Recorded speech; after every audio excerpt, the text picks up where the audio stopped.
नमस्कार नन्हे दोस्तों। आज हम आपको सुनाएंगे एक लालची बगुले की कहानी।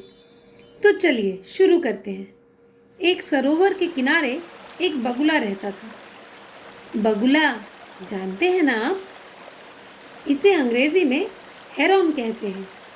लंबी चोंच और लंबी लंबी टांगों वाला बगुला पक्षी पानी की चिड़िया है और मुख्यतः ये मछली खाता है। तो ये जो हमारी कहानी का बगुला था वो बहुत ही माहिर शिकारी था।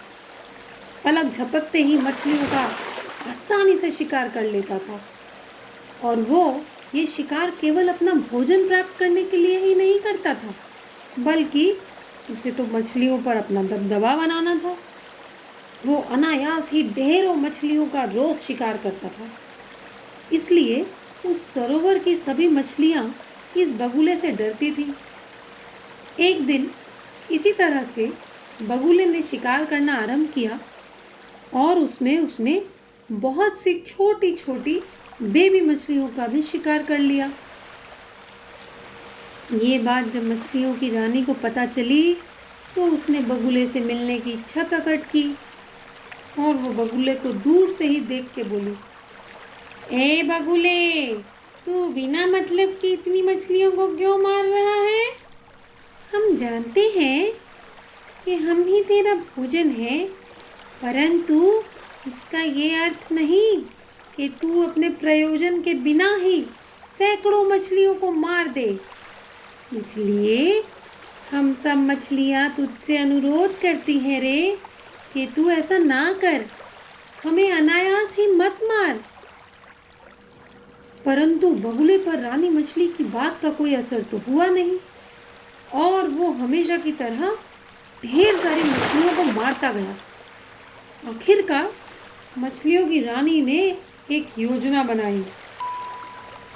उसने तालाब में रहने वाले मगरमच्छ से मदद मांगी और अगले दिन सभी बड़ी बड़ी मछलियाँ तालाब के किनारे नहीं गईं। वे सब एक साथ झुंड बनाकर सरोवर के बीचों बीच आ गई।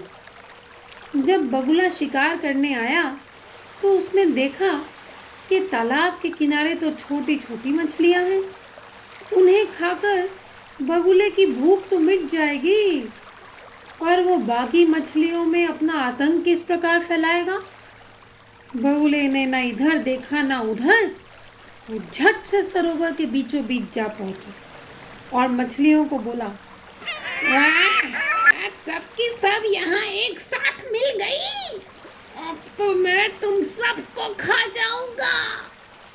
और उसने जैसे ही मछलियों को खाने के लिए अपना मुंह खोला तो सरोवर में छुपे हुए मगरमच्छ ने भी अपना मुंह खोला और मगरमच्छ ने बगुले को अपना शिकार बना लिया।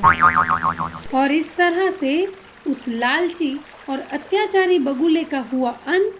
मछलियों ने ली चैन की सांस और मगरमच्छ को दिया धन्यवाद। मगरमच्छ को भी अपना भोजन मिल गया, वो भी प्रसन्न हुआ और अब वे सब उस सरोवर में सुकून से रहने लगे। तो दोस्तों, कैसी लगी आपको ये कहानी? है ना मज़ेदार?